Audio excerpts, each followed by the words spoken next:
Hello everybody, you're watching the Pokemon Champions Podcast YouTube coverage of our participation in the Almighty Hash Browns. It's supposed to be Bros Multi-Doubles Draft League, but you know what? The Almighty Hash Browns is a team in the Almighty Hash Bros, so I forgive my mistake here, and you should too. But we're not talking about the Almighty Hash Browns. We're talking about our week 1 match of our team, the Cold Hard Mikes versus Valorous, and our team building process. So before we get into that, we need to take a look at what Valorous drafted within the league. And they got some pretty scary things here. So let's pull this up. You can see the things, lots of scary potential options here. A really good team. I like their draft a lot. I think they have the 2nd or 3rd strongest draft in the entire league. Simply because of a few Pokemon here, but the main things Zac and I are focused on for our matchup is Melmetal, Inteleon, Haxorus, Vanillix, and Jellicent. That's where most of our attention is. Specifically, we're looking at these 3 Pokemon, Melmetal, Inteleon, and Jellicent. And by that, I mean we're really focusing on Melmetal because we'll talk about that in a couple of minutes. So these are the 5 Pokemon we're concerned about.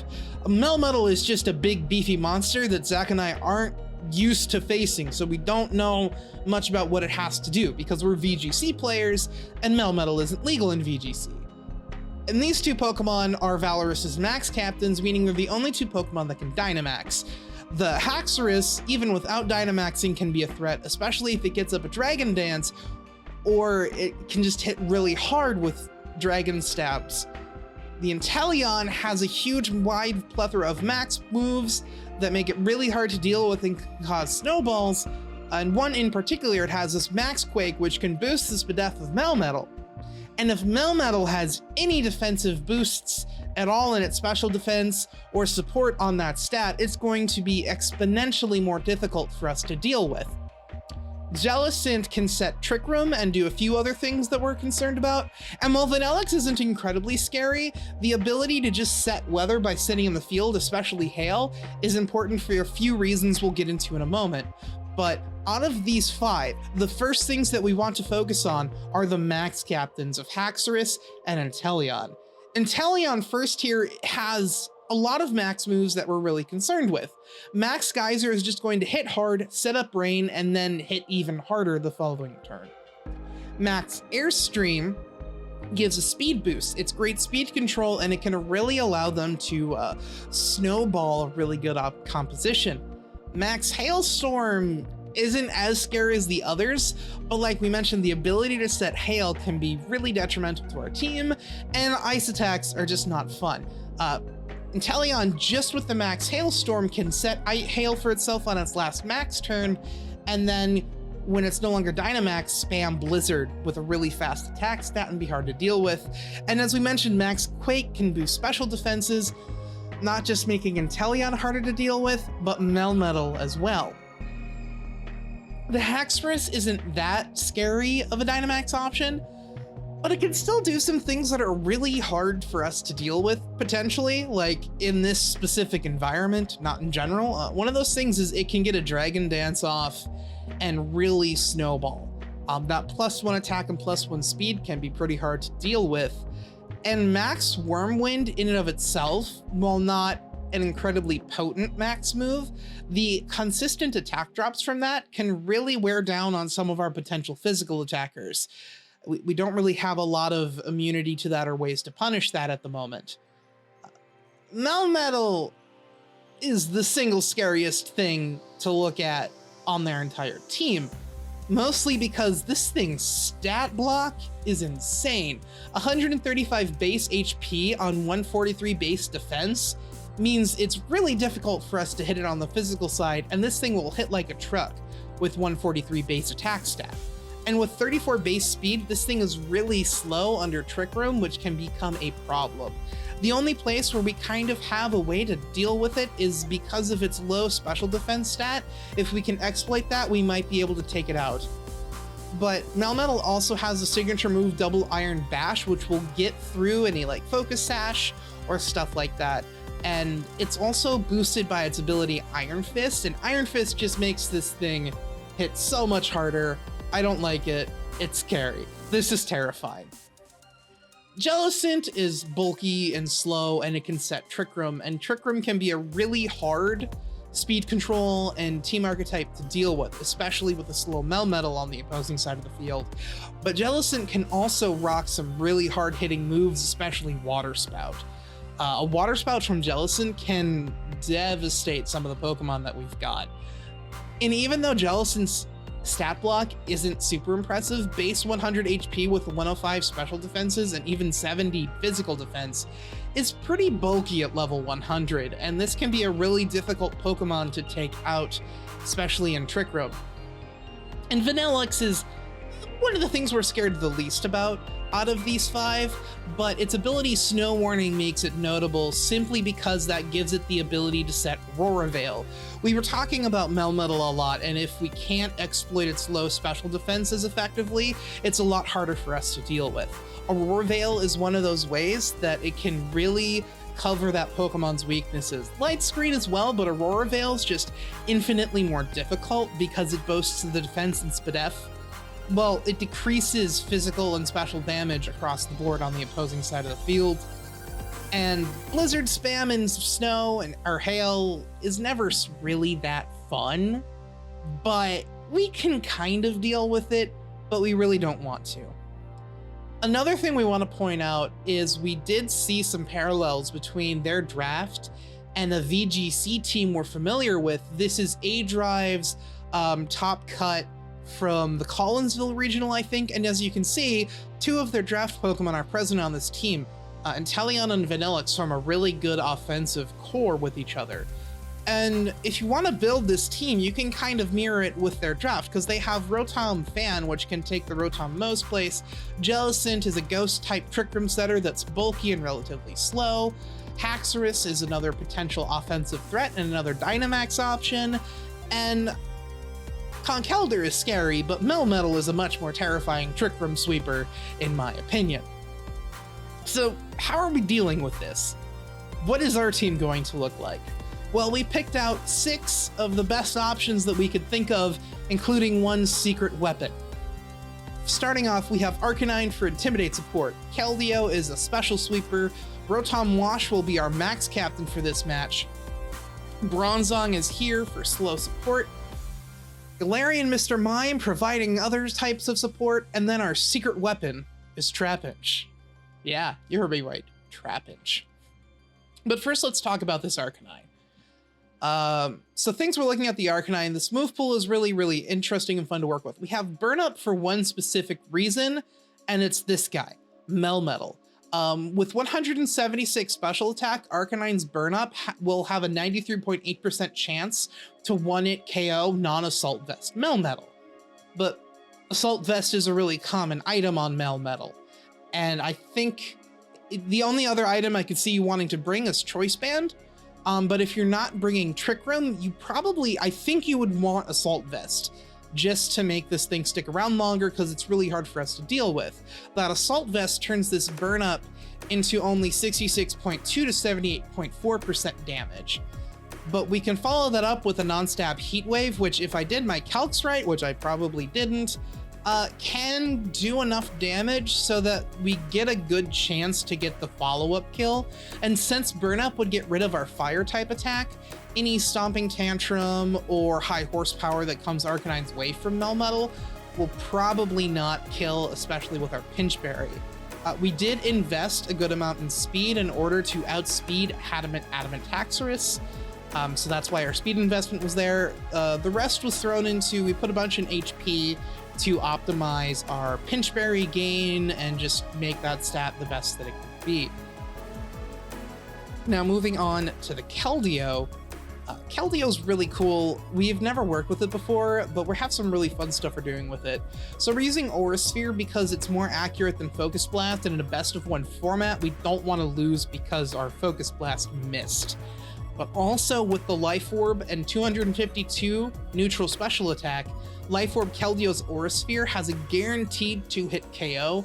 More importantly, it will also kill the Melmetal after a burn up as well. So if Arcanine doesn't get the chance to follow up with the Heat Wave, or that's not enough, we do have something we can keep in the back to deal with the Melmetal. We're running Taunt to deal with annoying status moves, like we can prevent Trick Room from going up, we can prevent ally switch shenanigans, and just other stuff like that. And once again, we put all the speed investment that we used was to outspeed Adamant Haxorus. We're not expecting, we're morally expecting Jolly Haxorus, but Adamant Haxorus was a good speed stat for us to try and check.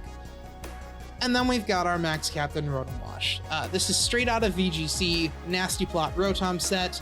We put as much into special attack as we could. Our speed, once again, we're here to try and outspeed Adamant Haxorus. We want to make sure that's the baseline that we hit. And we put the rest in HP to optimize as much health as we have when we're in Dynamax form, especially with the Pinch Berry. Bronzong are where things start to get a little bit more interesting. So Bronzong is EV'd to always underspeed Melmetal and Trick Room. So this is our way to kind of try and deal with that. We can try and get a Hypnosis off or something like that to deal with this thing. And also with that full physical defense we're running, it's going to be hard to deal with. The Electric Seed can proc in Rotom's electric terrain and basically make Bronzong very difficult for them to kill, Valorous to kill, as long as we get rid of their primary special attackers. This thing's got a really high physical defense stat, and it'll also boost body presence damage output, even though we're not using this as a big heavy hitter. Gravity will also is unique in that it can allow both Rotom and Bronzong to benefit from electric terrain by preventing them from being put to sleep, as well as allowing Rotom to get terrain boosts for its electric stabs. We also have the opportunity to run Gravity and Hypnosis to get some really good sleeps off if that's what we want to go for. Heavy Slam is used over Gyro Ball specifically because it does more damage to the fairy types that Valorous have that we're trying to hit. As you can see here, even with zero attack, Heavy Slam has it does pretty much a guaranteed one-hit KO after Disguise is broken, and on Alcremie, it's a decent chance to one-hit KO, where it does enough damage, and it does more damage than Gyro Ball, so it justifies its inclusion here. Then we get into Galarian Mr. Mime, which we're running for really good support options. Screen Cleaner can get rid of any pesky Aurora Veils or light screens. The Eviolite is here just to maximize our bulk. We put a lot in our special defenses to bulk that up, and we're running Freeze Dry here because, well, water types. This gives us a way to hit water types, and also there's a chance that we can get a freeze, and if we can get a freeze, especially on one of these two Pokemon, that can set us up for a really easy win. You don't want to win through RNG, but you know what? You take it if it happens. And then finally, our secret weapon, Trapinch. The main draw of Trapinch is Arena Trap. So our plan right now is we want to lead with Trapinch and probably Mr. Mime, because that gives us fake out pressure and Trapinch's trapping, so we can limit what the opponent can do based on their matchup and based on what we're facing. We don't need to worry about calling their lead as much, because they won't be able to adjust their lead for that first turn, while we will be able to. They can't switch out, we can. And if we can keep Trapinch around longer, we don't have to worry about seeing things like Togedemaru switching in to redirect an electric attack or something like that. Now, the Focus Sash is here to just... Trapinch wants to stay on the field for as many turns as possible, even though it really only needs to be on the field for one turn to do its job. But the Focus Sash ensures that outside of Max Hailstorm and Hail Chip damage, 2 attacks need to be invested in this slot that is otherwise not threatening in order to get rid of Trapinch, which means those are attacks that aren't going towards whatever Trapinch's partner is. We don't have direct redirection on this team, but this is just as good because Trapinch's ability is that scary. We're using Endure over Protect because then after the Focus Sash procs, we can survive a max move being put into that slot with 1 HP while that can kill us through Protect. Likewise, we're running Mudshot specifically for if we're in a Trick Room scenario. We can Mudshot our ally Pokemon to lower our own speed, which means faster under Trick Room. But also, if we're in a situation where we know Trapinch is safe to go for this, we can lower opposing speed through Mudshot. Feint allows Trapinch to break through Protect if we need to, but it can also do damage through Max Guard, and that is no laughing matter off of a 100 base attack stat with Adamant Nature. Like, this Trapinch is going to hit really hard. Well, as hard as a Trapinch can hit. As we see here, First Impression is here specifically because, one, it's priority that can do decent damage. Like, I think we counted, it does about 50% to non-Dynamax Inteleon, so like Trapinch plus Mr. Mime can OHKO Inteleon if Inteleon doesn't Dynamax. And in this league where there's Max Captains, we figured that being able to kill a Max Captain before it Dynamaxes, if we can get that opportunity, is really beneficial. But also, as you can see here, we were thinking about Shiftry. Two of our main offensive Pokemon in this team is Rotom and Keldeo. And Shiftry is something that can scare those really easily and do a lot of damage. So if they lead Shiftry, they cannot switch it out. Because they can lead Shiftry because it provides fake out pressure.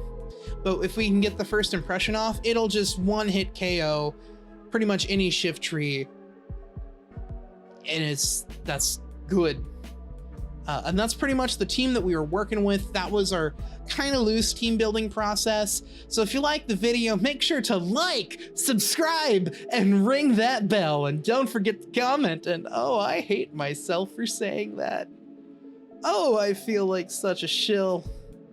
Oh man, I hate myself. By the way, Zac and I also have a podcast where we talk about the Pokemon VGC and TCG. And events and results and news and all sorts of stuff like that. So if you're interested in stuff like that, feel free to go and check us out. You can find us on all of the pod feed catching apps that you want. We're also at PokemonChampions.podbean.com, or you can hit us up on Twitter at PKMONChampions.